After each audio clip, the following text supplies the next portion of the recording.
Doctor अप्पा बरे आहेत ना? काय काय झालंय त्यांना? हो त्यांचा बीपी थोडा अनस्टेबल झाला होता म्हणून तुम्हाला बोलावलं.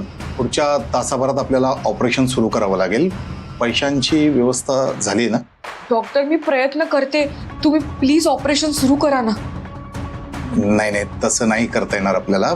म्हणजे मी तुमची सिच्युएशन समजू शकतो पण ॲडमिनिस्ट्रेशन डिपार्टमेंट नाही समजून घेणार. सो तुम्हाला एका तासात पैसे जमावे लागतील, कारण जास्त काळ त्यांना आपण व्हेंटिलेटरवर नाही ठेवू शकत. आपल्याकडे 1च तास आहे. डॉक्टर मी खरंच खूप प्रयत्न करते पण थोडा वेळ लागतोय हो. तुम्ही ॲडमिनिस्ट्रेशन डिपार्टमेंटशी बोला ना प्लीज.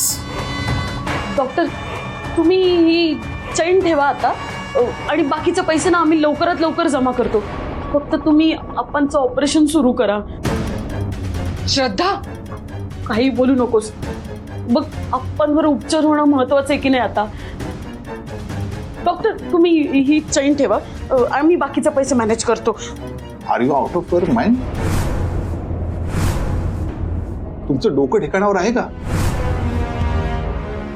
सुशिक्षित दिसताय तुम्ही तरी असं वागताय?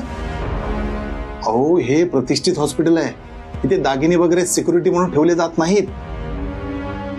हे बघा, 1 तासात तुम्ही पैशाचा बंदोबस्त करा, नाहीतर एखाद्या ट्रस्ट कडून मदत घ्या. हो डॉक्टर पण त्या सगळ्या प्रोसेससाठी खूप वेळ लागेल हो. तेवढा वेळ नाही आहे आपल्याकडे. हे बघा, मला दुसरा ऑप्शन तर काही दिसत नाहीये. बाकी सगळं तुमच्या हाती. हे बरं आहे. मगाशी म्हणाला होता सगळं देवाच्या हाती आहे आणि आता म्हणता सगळं आमच्या हाती आहे. अहो डॉक्टर आहात ना तुम्ही, तुमच्यावर विश्वास ठेवून आम्ही इथे आलोय. तुमच्यासाठी तुमच्या पेशंटचा जीव महत्वाचा आहे की पैसा? हे बघा, तुम्ही तुमच्या लिमिट्स क्रॉस करताय. हो पण डॉक्टर शक्ती चल तुम्ही या आता प्लीज. श्रद्धा आपण बाहेर जाऊन बोलू. बाहेर जाऊ चल. सॉरी.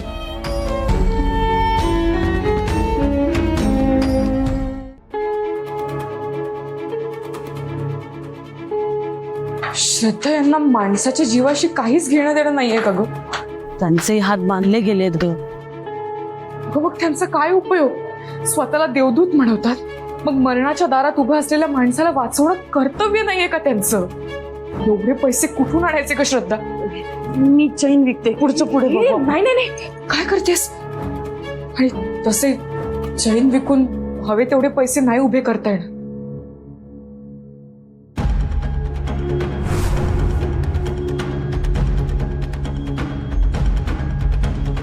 हे बघ, थोडे थोडके जेवढे होतील ना तेवढे आपण मॅनेज करू.